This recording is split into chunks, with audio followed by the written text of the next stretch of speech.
नमस्कार, जय हिंद। तो फ्रेंड्स, आज हम करेंगे यूनिट 4 कम्युनिकेशन। तो देखिए, बहुत इम्पॉर्टेंट है यूनिट 4 कम्युनिकेशन। आप देखिए, सबसे पहले मैं आपको बताता हूँ कि कम्युनिकेशन होता है क्या। देखिए, कम्युनिकेशन का मतलब क्या है, जिसे हिंदी में संचार कहते हैं। तो देखिए, होता क्या है ये।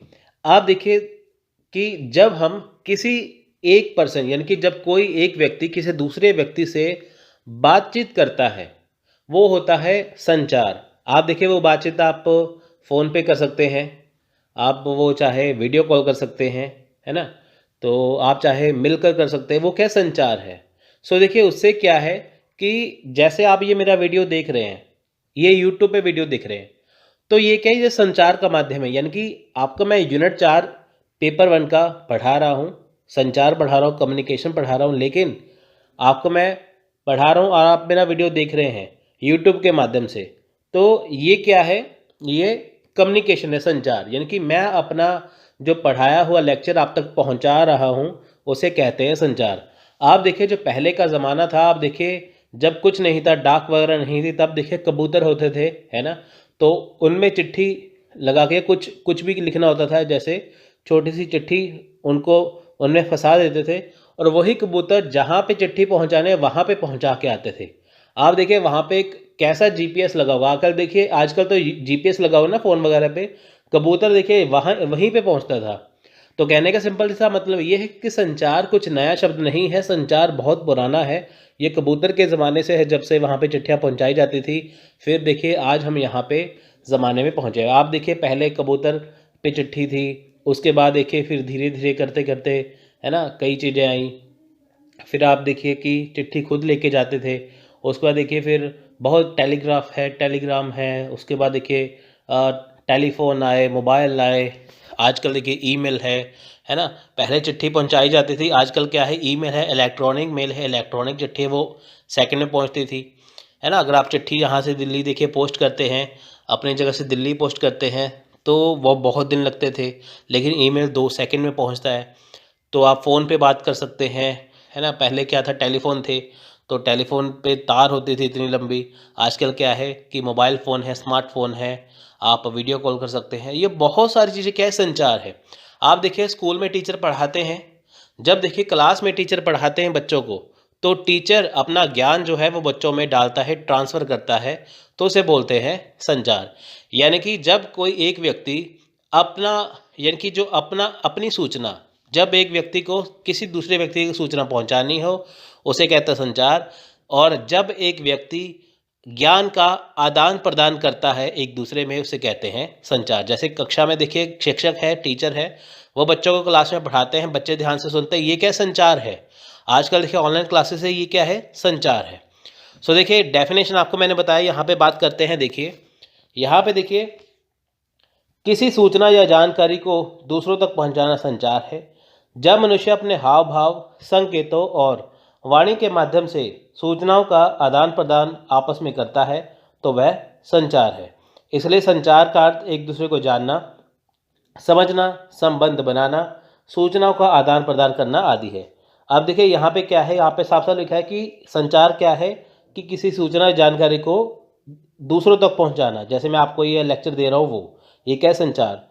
देखिए, जब मनुष्य अपने हाव भाव, संकेत, वाणी के माध्यम से, यानी कि जो मनुष्य के अंदर है, जो विचार है, वो आपस में आदान प्रदान करते हैं, वो भी संचार है। इसलिए क्या है, संचार का अर्थ क्या है, कि जब एक दूसरे को जानना, समझना, है ना, संबंध बनाना, यानी कि आपस में अच्छे रिलेशन बनाना, सूचनाओं को आदान प्रदान करना, वो क्या है, संचार है। देखिए, जिस समय बच्चा पैदा होता है, ठीक उसी समय से संचार उसके जीवन में महत्वपूर्ण भूमिका निभाता है। बोलना, सुनना और लिखना संचार के सामान्य रूप है। अब देखिए, यहाँ पे क्या है, जब बच्चा पैदा होता है, देखिए संचार उसी समय से देखिए उसके जीवन की महत्वपूर्ण भूमिका बन जाती है। तो देखिए, होता क्या है कि बोलना, है ना, जब बच्चा बोलता है, सुनता है और लिखता है, ये क्या है, संचार है ना, संचार का सामान्य रूप है। सो हमारे समय का एक बहुत बड़ा हिस्सा संचार के लिए समर्पित है, क्योंकि हम अपने विचारों और भावनाओं को व्यक्तियों और लोगों के समूह के साथ साझा करते हैं। संचार प्रत्येक व्यक्ति के लिए परिभूषित भूमिकाओं के साथ एक संगठित समाज को विकसित करने में मदद करता है। अब देखिए, जो हमारा समाज का बहुत बड़ा हिस्सा संचार के लिए समर्पित है। आप देखिए, आजकल क्या है कि मोबाइल फ़ोन जब जब नहीं थे तब ठीक था, लेकिन देखिए आजकल मोबाइल फ़ोन हर एक के पास है। चाहे वो गरीब व्यक्ति है, चाहे वो अमीर व्यक्ति है, चाहे वो रिक्शा वाला है, चाहे वो किसी कंपनी का मालिक है, हर एक किसी के पास मोबाइल फ़ोन है। तो मोबाइल हमारी ज़िंदगी का हिस्सा बन चुका है। इंटरनेट है, वो भी संचार का माध्यम है। इंटरनेट हमारे जीवन का हिस्सा बन चुका है। आप देखिए, अगर आपके फ़ोन में आजकल व्हाट्सएप, फेसबुक वगैरह बंद हो जाए, गूगल बंद हो जाए, यूट्यूब बंद हो जाए, इंटरनेट बंद हो जाए, तो आपको अपना जीवन अधूरा सा लगेगा। क्यों? क्योंकि देखिए ये क्या है, आपका जीवन का अहम हिस्सा बन चुका है। अगर आप कहीं पे जाते हैं, अपना फ़ोन घर पे छोड़ दीजिए, आप बिना फ़ोन के जाइए, तो आपको भी जीवन अपना अधूरा लगेगा। आपको लगेगा कुछ चीज़ की कमी है। क्यों? क्योंकि संचार जो हमारे जीवन में बहुत बड़ी भूमिका निभा चुका है।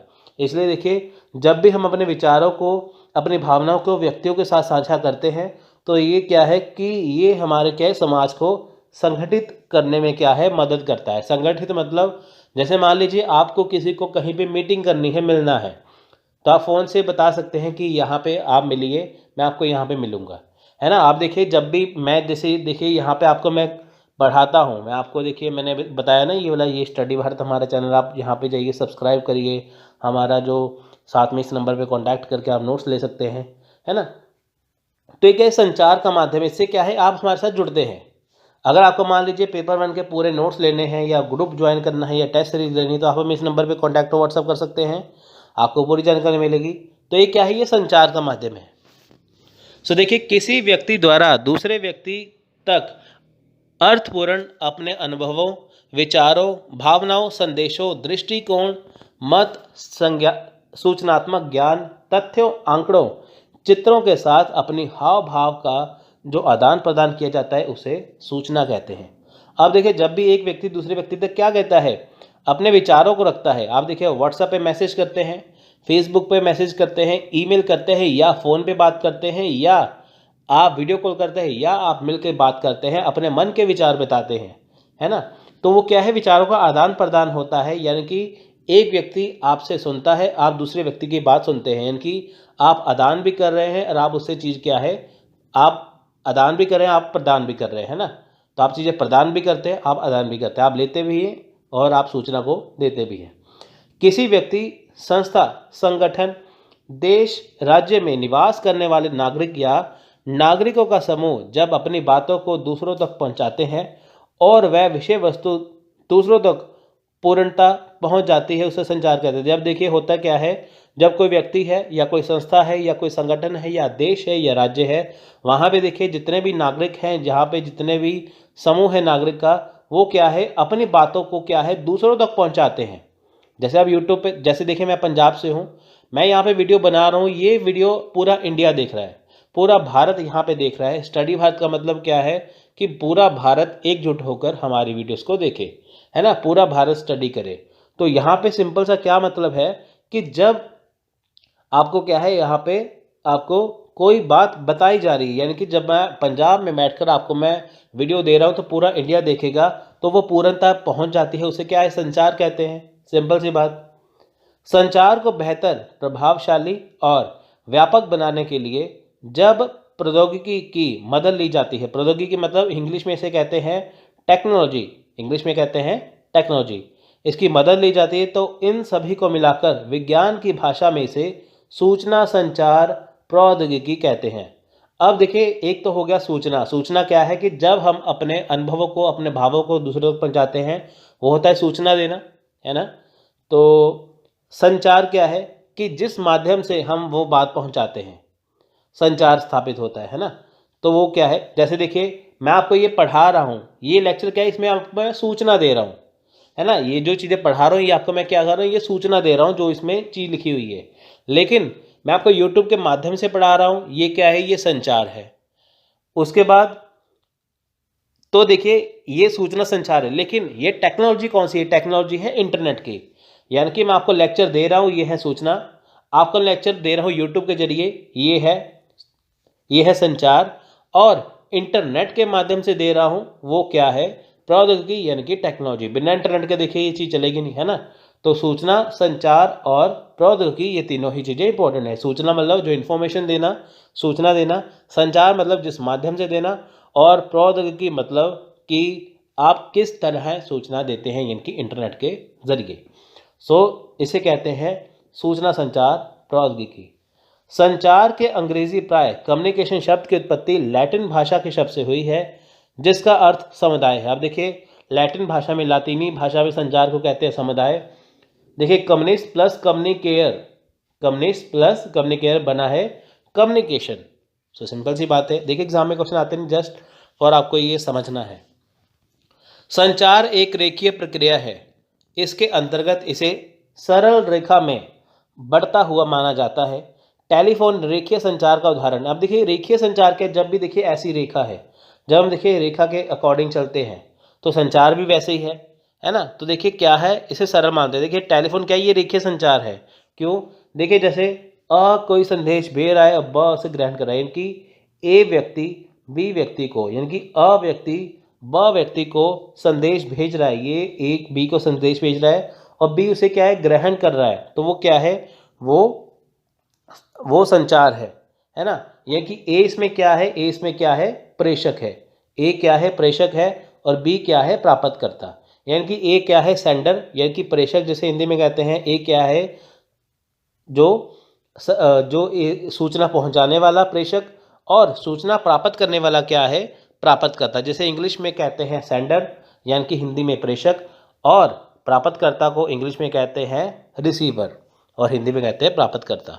सूचना देने वाला प्रेषक होता है, लेने वाला प्राप्तकर्ता। व्यापार की दुनिया में प्रबंधक संचार के माध्यम से अपने कार्यों और जिम्मेदारियों का प्रदर्शन करते हैं। संचार योजनाओं के प्रभावी कार्यान्वयन के आधार प्रदान करता है, लोगों को काम सौंपता है, दिशाओं और गतिविधियों को पूरा करता है और नियंत्रण की सुविधा देता है। देखिए व्यापार की दुनिया, आप देखिए बिजनेस मैनेजमेंट जो भी है, जो भी बिजनेस करते हैं उसमें क्या है, देखिए जो संचार है वो अपने कार्यों को जिम्मेदारी से करता है। देखिए बिजनेस में क्या है कि जो भी चीज़ें हैं ऑनलाइन ट्रांजैक्शन होती है ना, ऑनलाइन ट्रांजैक्शन होती है। आप देखिए अकाउंट में पैसे डालते हैं तो वो वहाँ पे सामान दे देते हैं, तो ये क्या है, जिम्मेदारी हो जाती है। इसमें क्या है कि लोगों को काम सौंपा जाता है, दिशाएं हैं, गतिविधियां हैं, सबको पूरा करना है किसके माध्यम से, संचार के माध्यम से। पूरा नियंत्रण वहाँ पे रखना है, जितना भी डाटा है उनके पास वो सारा नियंत्रण में रखना है। प्रबंधन के कार्य को सफलतापूर्वक किया जा सकता है जब प्रबंधक अपने वरिष्ठों, साथियों, अधीनस्थों, ग्राहकों, आपूर्तिकर्ताओं, प्रतियोगियों आदि के साथ टेलीफोन या इलेक्ट्रॉनिक रूप से आमने सामने संवाद करते हैं। जब वे बात नहीं कर रहे होते हैं तब भी वे रिपोर्ट या मेमो में पढ़ने में व्यस्त होते हैं। इसलिए अब देखिए जो भी है, जैसे मान लीजिए कोई व्यापार की दुनिया में है, अब देखिए वो अपने वरिष्ठ अधिकारियों से, साथियों से, अधीनस्थों से, ग्राहकों से, सभी से क्या है, फ़ोन पे बात करते हैं। अगर मान लीजिए फ़ोन पे बात नहीं करते तो वो क्या है कि वो रिपोर्ट पढ़ते हैं, है ना। मान लीजिए कि उनको रिपोर्ट दी जाती है, वो रिपोर्ट पढ़ते हैं, मेमो पढ़ते हैं, या तो बात करेंगे या तो पढ़ेंगे, वो दोनों ही संचार है। मान लीजिए एक कंपनी दूसरी कंपनी से व्यापार करती है, फ़ोन पे बात करेगी तब भी संचार है, अगर वो उस कंपनी को चिट्ठी लिख के भेजेगी तब भी वो संचार है ना वो चीज़। संचार ने भौगोलिक दूरियों को कमतर और गोपनीय रूपों में कम कर दिया है। अब देखिए संचार ने क्या है, भौगोलिक दूरियां मतलब कि जैसे आप बैठे हैं दिल्ली और आपने बात करनी है मुंबई, लेकिन देखिए आप वहाँ पे पहुँच नहीं सकते, है ना। तो आप क्या है, टेलीफोन के जरिए बात कर सकते हैं। जो आपके भाई बहन या रिश्तेदार या दोस्त वगैरह जो आपके फॉरेन कंट्री में, मान लीजिए आप इंडिया में हैं, आपका दोस्त अमेरिका में है, तो होता क्या है, अमेरिका में जब वो बैठा हुआ आप उससे फ़ोन पे बात कर सकते हैं, वीडियो कॉल कर सकते हैं, है ना। तो ये क्या है, दूरियां कम कर दी गई हैं। वीडियो कॉल से क्या आपको लगेगा कि आपके सामने ही व्यक्ति बैठा है। तो गोपनीय रूपों में भी काम किया है और बड़ी संख्या में लोगों को एक दूसरे के साथ बातचीत करने की सुविधा प्रदान की है। देखिए WhatsApp, Facebook, Instagram, YouTube, video call, Google Meet और साथ में जूम, ये बहुत सारी चीज़ें, स्काइप वगैरह बहुत सारी चीज़ें हैं जो संचार का माध्यम है। तो देखिए नेक्स्ट है संचार की परिभाषाएं, यानी कि संचार की डेफिनेशन ऑफ कम्युनिकेशन। संचार एक प्रेषक से रिसीवर को सूचना का हस्तांतरण है। जानकारी रिसीवर द्वारा समझी जा रही है। अब देखिए ये कहना है कॉन्टज और वेरिक का, बहुत मुश्किल देखिए नाम आते हैं, ये एग्जाम में पूछते हैं। देखिए संचार कहते हैं एक प्रेषक से, यानी कि एक सेंडर, हिंदी में कहते हैं सेंडर, इंग्लिश में कहते हैं इसे रिसीवर, हिंदी में इसे कहते हैं प्राप्तकर्ता। रिसीवर को हिंदी में प्राप्तकर्ता, प्रेषक को हिंदी में सेंडर। मैसेज पहुंचाने वाला सेंडर, मैसेज प्राप्त करने वाला, सूचना प्राप्त करने वाला रिसीवर। ये कहते हैं कि प्रेषक से रिसीवर यानी कि सूचना देने वाले से सूचना लेने वाले में क्या है, सूचना का हस्तांतरण होता है। जानकारी क्या है, समझी जाती है प्राप्तकर्ता द्वारा, यानी कि जब देखिए एक सूचना देने वाला मैसेज देता है तो सूचना प्राप्त करने वाला उसे समझता है। संचार लोगों के बीच समझ विकसित करने और प्राप्त करने की कला है। यह दो या दो व्यक्तियों के बीच सूचना और भावनाओं का आदान प्रदान करने की प्रक्रिया है और यह प्रभावी प्रबंधन के लिए आवश्यक है। देखिए यह क्या है कि संचार क्या है, लोगों के बीच क्या है, समझ विकसित करने की कला है। यानी कि देखिए जब दो या दो व्यक्ति आपस में बातचीत करते हैं वो क्या है, संचार है। सूचना और भावनाओं का आदान प्रदान करते हैं वो क्या है, संचार है। वही किसने कहा है, किसका कहना है, ये टैरी और फ्रैंकलिन का। टैरी और फ्रैंकलिन। संचार उन सभी चीज़ों का योग है जो एक व्यक्ति तब करता है जब वह दूसरे व्यक्ति के दिमाग में समझ पैदा करना चाहता है। यह अर्थ का सेतु है। इसमें बताने, सुनने और समझने की एक व्यवस्थित और निरंतर प्रक्रिया शामिल है। ये कहना है एलन लुइस का। नेक्स्ट है, संचार वह प्रक्रिया है जिसके द्वारा लोग प्रतीकात्मक संदेशों के प्रसारण के माध्यम से अर्थ साझा करने का प्रयास करते हैं। ये कहना है स्टोनर और वेंकेल का। इनके देखिए प्रतीकात्मक संदेशों के माध्यम से, देखिए जैसे आप व्हाट्सएप पे मैसेज करते हैं, आपको पूछना है कि कैसे हो, आप देखिए क्वेश्चन मार्क डालेंगे, है ना, तो पता चल जाएगा कि आपने पूछा कैसा है। तो ये क्या है, आप प्रतीकात्मक संदेशों से बातचीत करते हैं, इमोजीज भेज देते हैं, वो सारी चीज़ें। सो देखिए संचार के महत्वपूर्ण तथ्य क्या है। सो देखिए यहाँ पे क्या है, संचार प्रेषक का प्राप्तकर्ता को सूचना भेजने की प्रक्रिया है जिसमें जानकारी पहुंचने के लिए ऐसे माध्यम का प्रयोग किया जाता है जिसमें संप्रेषित सूचना प्रेषक और प्राप्तकर्ता दोनों समझ सके। यह एक ऐसी प्रक्रिया है जिसके द्वारा प्राणी विभिन्न माध्यमों के द्वारा सूचना का आदान प्रदान कर सकते हैं। संचार की मांग है कि सभी पक्ष एक समान भाषा का बोध कर सके जिसका आदान प्रदान हुआ है श्रावणिक माध्यम है। अब देखिए यहाँ पे क्या है कि संचार क्या है, देखिए एक जगह से दूसरी जगह, जैसे ए व्यक्ति है, बी व्यक्ति है, एक है मैसेज देने वाला, सूचना देने वाला, है सूचना प्राप्त करने वाला। देखिए जब एक व्यक्ति यानी कि सूचना देने वाला सूचना प्राप्त करने वाले को सूचना देता है तो उसे कहते हैं संचार। यहाँ पे क्या है कि जो प्राप्त करता है, देखिए जैसे मान लीजिए आप अपने दोस्त से बात करते हैं तो आपको उसे समझाना है तो आप अपनी बातें कहते रहेंगे, आप क्या है, सेंडर है यानी कि प्रेषक है। लेकिन जो आपका दोस्त है वो है प्राप्त का, तो वो आपकी बातों को ध्यान से सुनता रहेगा, है ना। तो आपने सूचना वहाँ तक पहुँचा दी। तो ये क्या है, माध्यम क्या है, ये आप कोई भी माध्यम इस्तेमाल करें, टेलीफोन करें, है ना, वीडियो कॉल करें और यूट्यूब से करें, जो मर्जी करें, तो ये क्या है, ये संचार है। तो इसमें क्या एक समान भाषा बोली जाती है कि ताकि आपको समझ में आए, है ना। देखिए जैसे यहाँ पे ये जो चीज़ लिखी है आपको समझ में आएगी, है ना। तो ये समान भाषा जो आपकी समझ में आए। सो देखिए जैसे बोली, गान और कभी कभी आवाज़ का स्वर एवं गैर मौखिक शारीरिक माध्यम जैसे कि शारीरिक हाव भाव, संकेत बोली, संभाषा, स्पर्श, नेत्र संपर्क अथवा लेखन का प्रयोग संचार की परिभाषा। अब देखिए जैसे होता क्या है कि जैसे बोली है, कहीं भी बोली, जैसे पंजाबी है, महाराष्ट्र की देखिए मराठी है ना, हिंदी है, तमिल है, तेलुगु, बहुत सारी भाषा है। तो व्यक्ति जिस व्यक्ति का बात, जैसे मान लीजिए आप पंजाब के हैं तो आप पंजाबी समझेंगे, हिंदी समझेंगे, इंग्लिश समझेंगे, लेकिन तमिल नहीं समझेंगे। अब आपके सामने तमिल वाला व्यक्ति बिठा दिया जाए तो वो आपकी बात नहीं समझेगा, आप उसकी बात नहीं समझेंगे। तो होगा क्या, भाषा वो होनी चाहिए जो आप एक दूसरे की समझ सकें। गान यानी कि जब आप गाना सुनते हैं, है ना, जब आप देखिए गाना सुनते हैं तो आपको फीलिंग आती है, तो क्या है, आप उस गाने को समझ रहे हैं। कभी कभी देखिए आवाज़ का स्वर क्या है, शारीरिक हाव भाव से होता है, संकेत बोली से होता है। तो ये सारी चीज़ें क्या है, लेखन क्या है, ये संचार की परिभाषा है। जब भी लिखते हैं, देखिए कविता पढ़ते हैं, है ना, आपको उसकी गहराइयाँ पता चलती हैं, आप समझ में आती हैं, ये क्या है, ये सारी संचार है। एक ऐसी क्रिया जिसके द्वारा अर्थ का निरूपण एवं संप्रेषण यानी कि कन्वे साझी समझ पैदा करने के लिए प्रयास में किया जा सके। इस क्रिया में अंक्या कुशलताओं के रंग पटल की आवश्यकता है। अब देखिए साझी समझ कैसे है, जिसे हर व्यक्ति समझ सके।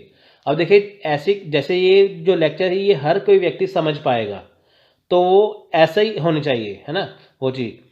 अंत व्यक्ति, अंतर्व्यक्ति और अंतर्व्यक्ति यानी कि इंटरपर्सनल और इंट्रापर्सनल, प्रक्रमण, सुन, अवलोकन, बोल, पूछताछ, विश्लेषण और मूल्यांकन इन प्रक्रियाओं का विकासात्मक है और जीवन के सभी क्षेत्रों के लिए स्थानांतरित है। अब देखिए जैसे अंत व्यक्तिगत है या अंतर व्यक्तिगत है, ये इसमें देखिए बोल है, पूछताछ, ये सभी चीज़ें चलती हैं, मूल्यांकन चलता है। जैसे देखिए घर है, स्कूल है, समुदाय है, काम है और संचार है के द्वारा ही सहयोग और पुष्टिकरण होते हैं। संचारण या संचार विभिन्न माध्यम द्वारा संदेश भेजने की अभिव्यक्ति है, चाहे वह मौखिक हो चाहे अमौखिक हो, जब कोई विचारोद्दीपक विचार संतरित हो, भाव, क्रिया इत्यादि। यानी कि देखिए आप देखिए संचार क्या है, मौखिक भी है, गैर मौखिक भी है। यानी कि जब आप बोल सकते हैं, बोल के अपने विचारों को समझाते हैं, तो वो क्या है, मौखिक संचार हो गया।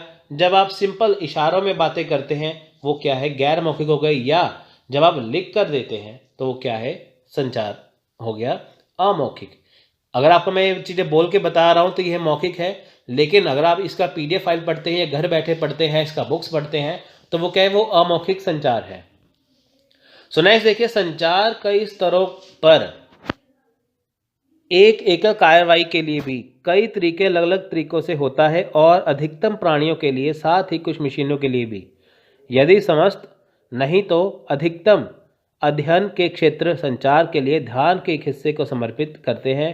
इसलिए जब संचार के बारे में बात की जाती है तो ये जानना आवश्यक है कि संचार के किस पहलू के बारे में बात हो रही है। देखिए संचार की बात जो है वो कई पहलू पर होती है, एक पहलू पे भी होती है, दो पहलू पे भी होती है। तो जब भी संचार देखा जाए तो देखा जाना चाहिए कि किस पहलू के बारे में बात हो रही है।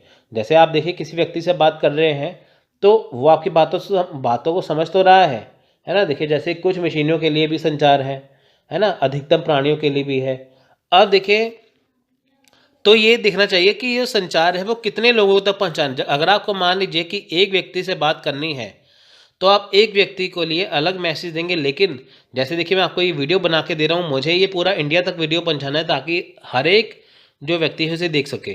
तो ये क्या है, तो ये जानना जरूरी है कि ये लेक्चर किन के लिए है, सभी व्यक्ति के लिए है, एक व्यक्ति के लिए, किसके लिए। अगर एक को पढ़ाना होगा तो मैं उसे PDF दे दूंगा, बाकी सभी को पढ़ाना होगा तो सबके लिए क्या है, मुझे वीडियो बनाना पड़ेगा। तो ये जानना आवश्यक है संचार किस पहलू के रूप में बात कर रहा है या हो रही है।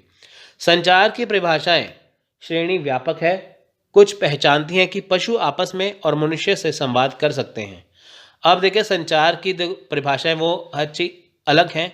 देखिए पशु आपस में बातें करते हैं, देखिए जब कुत्ते भौंकते हैं तो दूसरे भी कुत्ते भौंकते हैं ना। जब डॉग देखिए रात को भौंकते तो दूसरे कुत्ते जवाब देते, तो आपस में संचार करते हैं। मनुष्य क्या है, आपस में बातचीत करते हैं, तो वो भी संवाद है। और कुछ सीमित हैं एवं केवल मानवों को ही मानव प्रतीकात्मक बातचीत के मापदंडों के भीतर शामिल करते हैं। देखिए यहाँ पे क्या है, मापदंडों के भीतर। अब देखिए कि व्यक्ति के को कैसे बोलना है, किस प्रकार से बोलना है, ये व्यक्ति के ऊपर निर्भर करता है। बहरहाल देखिए संचार आमतौर पर कुछ प्रमुख आयाम साथ में वर्णित हैं। जैसे देखिए विषय वस्तु, देखिए संचार के कुछ क्या है, आयाम है। आयाम क्या है, विषय वस्तु है, किस प्रकार की वस्तुएं संचारित हो रही है। विषय वस्तु क्या है कि आपको कुछ मैसेज देना है, वो है क्या। जब आप देखिए चिट्ठी भी लिखते हैं वहाँ पे सब्जेक्ट लिखा होता है ना, यानी कि होता है क्या कि जब संचार करना है तो विषय वस्तु क्या है। जैसे मैं आपको ये पढ़ा रहा हूँ, मेरा विषय वस्तु क्या है, कम्युनिकेशन का, संचार का। मैं आपको संचार का चैप्टर पढ़ा रहा हूँ। स्रोत क्या है, यूट्यूब है। स्कंदन करने वाला कौन है, यानी कि लेखक या इनकोडर कौन है। इनकोडर कौन है, मैं हूँ जो आपको पढ़ा रहा हूँ, है ना। यानी कि स्कंद करने वाला इनकोडर, यानी कि जो मैसेज या सूचना दे रहा है वो। रूप, किस रूप में दे रहा है, आपको मैं देखिए वीडियो के रूप में दे रहा हूँ। चैनल, किस माध्यम से, यूट्यूब के माध्यम से दे रहा हूँ। गंतव्य क्या है, पढ़ाना। रिसीवर क्या है, आप मैसेज ले रहे हैं। लक्ष्य क्या है, कूटवाचक, यानी कि देखिए रिसीवर क्या है या कूटवाचक क्या है या इनकोडर क्या है, किसको दे रहा हूँ, मैं सभी स्टूडेंट को दे रहा हूँ यहाँ पे अपना लेक्चर जो UGC नेट के। एवं उद्देश्य, व्यवहारिक पहलू पार्टियों के बीच संचार में शामिल है। उद्देश्य क्या है कि ताकि आपका एग्जाम हो जाए। वह कर्म जो ज्ञान अनुभव प्रदान करें, सलाह और आदेश दे और सवाल पूछे, यह कर्म उनके अनेक रूप ले सकते हैं। संचार के विभिन्न शिष्टाचार के कई रूपों में उसका रूप समूह संप्रेषण की क्षमता पर निर्भर करता है। संचार तत्व रूप में संदेश में बनाते हैं जो गंतव्य की ओर भेजा जाता है। लक्ष्य खुद दूसरे व्यक्ति का हस्ती दूसरा अस्तित्व हो सकते हैं, है ना। देखिए यहाँ पे क्या है, कुछ लक्ष्य होते हैं, जैसे अगर आपको देखिए संदेश पहुँचाना, जैसे मुझे संदेश पहुँचाना है, क्यों, क्योंकि आपका एग्जाम हो जाए, वो क्या संचार है। अब देखिए डेस्टिनेशन क्या है, आपका डेस्टिनेशन आपकी मंजिल है जेआरएफ या नेट। अगर आपका जेआरएफ नेट होता है इस वीडियो से तो संचार सफल माना जाता है। सो देखिए संचार की प्रकृति क्या है। संचार की प्रकृति देखिए, सबसे पहली बात इसमें हम संचार की प्रकृति और विशेषताएं दोनों करेंगे। देखिए संचार की प्रकृति पहले करते हैं। देखिए मानवीय समाज के संचालन की समस्त प्रक्रिया संचार पर ही आधारित है, इसी से हमारे व्यक्तित्व का विकास होता है। संचार एक साधारण प्रक्रिया है जिसके द्वारा निर्धारित लक्ष्यों की प्राप्ति के लिए प्रयास किए जाते हैं। अब देखिए समाज क्या है, जो हमारी समस्त, देखिए क्या है, जो समस्त प्रक्रिया है उसका हिस्सा है ना। तो इससे क्या है, व्यक्तित्व का विकास हुआ है। व्यक्तित्व कैसे, जैसे देखिए आप यहाँ पे किसी एक जगह पे बैठे अपनी वीडियो बना सकते हैं और अपनी बातों को बच्चों तक पहुँचा सकते हैं। देखिए जैसे मान लीजिए मैं आप यहाँ पे बैठ के पढ़ा रहा हूँ तो आप सभी से पढ़ रहे हैं, है ना। तो ये क्या है, हमारी ज़िंदगी अहम हिस्सा हो गया ना, व्यक्तित्व का विकास हो गया, है ना। वही चीज़ है कि जैसे मान लीजिए कोई सेलिब्रिटी है ना। आप देखिए कोई टीचर है, जैसे आप किसी टीचर से पढ़ेंगे, आप उसका नाम सर्च करेंगे यहाँ पे तो वो टीचर फेमस हो जाता है साथ में, तो वो क्या है, व्यक्तित्व का विकास हो गया। संचार क्या है, साधारण प्रक्रिया है, इनकी से कोई भी इस्तेमाल कर सकता है। इसे क्या है, निर्धारित लक्ष्यों की प्राप्ति के लिए प्रयास किए जाते हैं। निर्धारित लक्ष्य क्या है, मेरा लक्ष्य कि आपको मैं यहाँ पे पढ़ाऊँ, आप अपना यूजीसी नेट क्वालिफाई कर ले, ये क्या है, मेरा लक्ष्य है। संचार में वर्तमान एवं अतीत दोनों की सूचनाओं को सम्मिलित किया जा सकता है। देखिए संचार में क्या है, वर्तमान में जो हो रहा है वो कर सकते हैं, अतीत दोनों की सूचना को शामिल कर सकते हैं। अब देखिए जैसे आप यूजीसी नेट की तैयारी करते हैं, जो क्वेश्चन एग्जाम में आने हैं आप उसकी प्रैक्टिस तो करते ही हैं, लेकिन पिछले वर्षों का प्रश्न उत्तर आप उसको भी देख सकते हैं। जैसे यूट्यूब पे देखिए हमारा बहुत पुराना वीडियो भी आप देख सकते हैं, 2 साल पुराना भी वीडियो देख सकते हैं। तो सूचना में क्या है, आप यहाँ पे वर्तमान और अतीत दोनों को शामिल कर सकते हैं। आप 5 साल पुराना भी वीडियो देख सकते हैं। तो ये किससे पॉसिबल है, संचार से। देखिए संचार की प्रकृति क्या है, पहले प्रकृति जानेंगे फिर विशेषता जानेंगे। प्रकृति देखिए, संचार में कला एवं विज्ञान दोनों के तत्व पाए जाते हैं। देखिए संचार कला भी है, संचार विज्ञान भी है। संचार देखिए इंटरनेट के माध्यम से चलता है, वो विज्ञान है। विज्ञान ने देखिए तरक्की बहुत कर ली है यहाँ पे, है ना।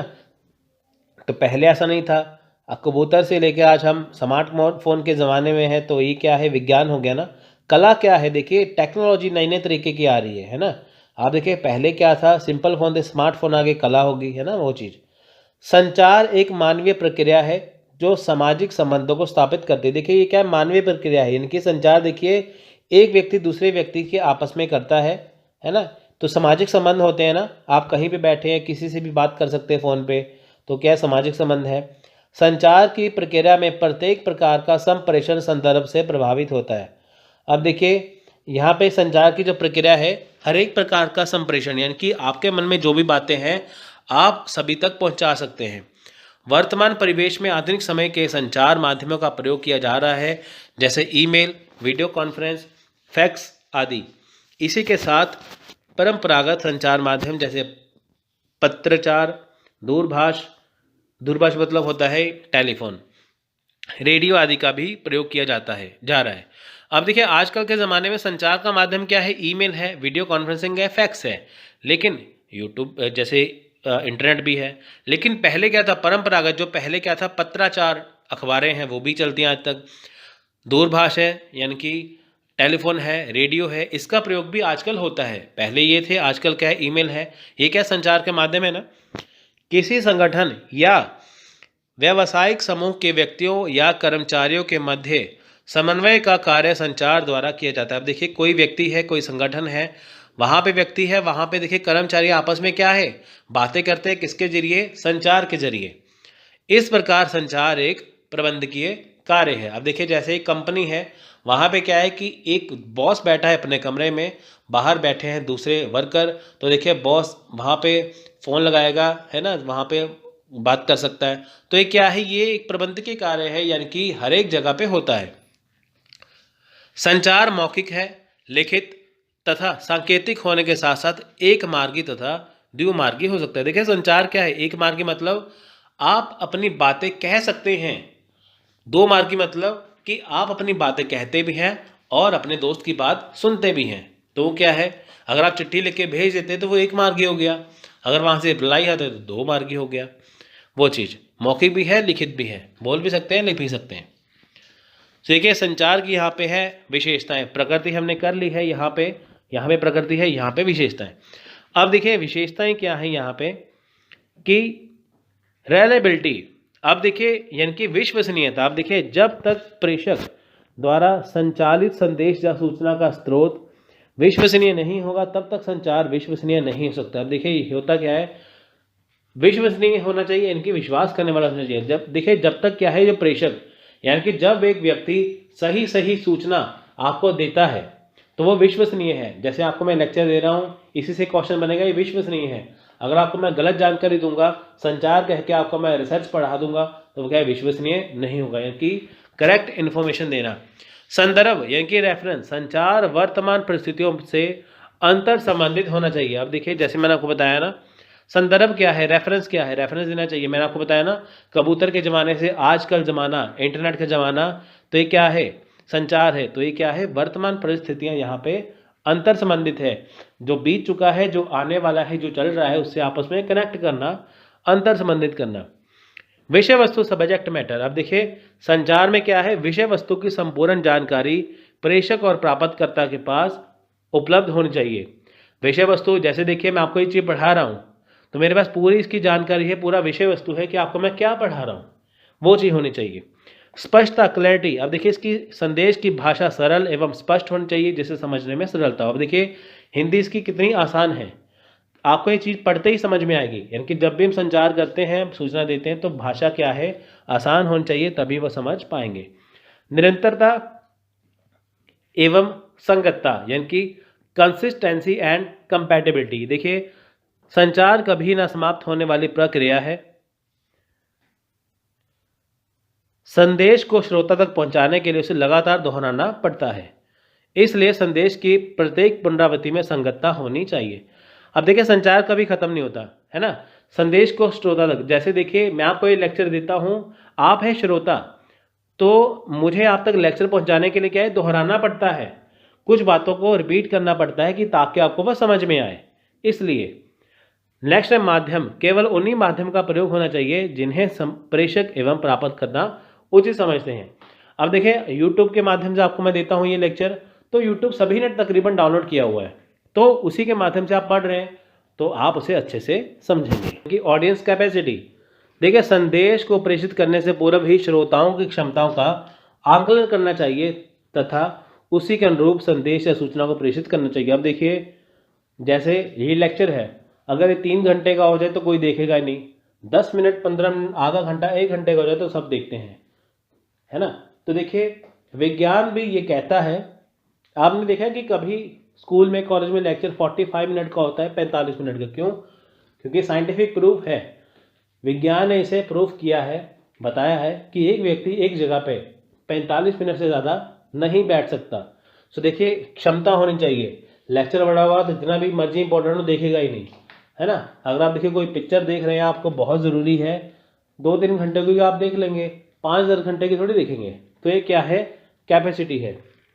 संक्षिप्तता, कॉन्शियसनेस, अब देखें संचार प्रक्रिया में प्रयुक्त शब्द तथा वाक्य संक्षिप्त होने चाहिए जिससे श्रोताओं को संदेश सुनने एवं समझने में सरलता हो। अब देखिए संक्षिप्तता क्या है, कॉन्शियसनेस क्या है। देखिए संचार क्या है, जो प्रयुक्त शब्द है वो क्या संक्षिप्त होने चाहिए, छोटे होने चाहिए, है ना, कि आप उसे बातों को समझें। साधारण यानी कि सिंपल, संदेश सरल और साधारण होने चाहिए जिससे उसे समझने में सरलता हो। इसके लिए ऐसे शब्दों का प्रयोग करना चाहिए जो साधारण हो। देखिए संचार के सिंपल शब्द हो, है ना, तो ऐसे शब्द हो जिसे आप समझ सकें। आप देखिए हिंदी के बहुत सारे ऐसे शब्द हैं, अब जब आप यूजीसी नेट का एग्जाम देते हैं आपको समझ नहीं आता, आपको इंग्लिश का सहारा लेना पड़ता है। क्यों? क्योंकि वो संस्कृत के शब्द मिक्स हो जाते हैं आपस में। तो देखिए शक्ति यानी कि पावर, संदेश या सूचना की शक्ति संपूर्ण संचार प्रकृति को प्रभावित करती है। सूचना संदेश के प्रति प्रेषक का पूर्ण विश्वास ना रहने पर उसका प्रभाव कम हो जाता है। देखिए पावर होनी चाहिए, संदेश में शक्ति होनी चाहिए। यानी कि देखिए जब भी आप सूचना देते हैं तो क्या है, शक्ति वाला होना चाहिए, एक अच्छा होना चाहिए। अगर देखिए वो नहीं होगा, अगर ये लेक्चर देखिए अच्छा नहीं होगा तो इसका प्रभाव कम हो जाए।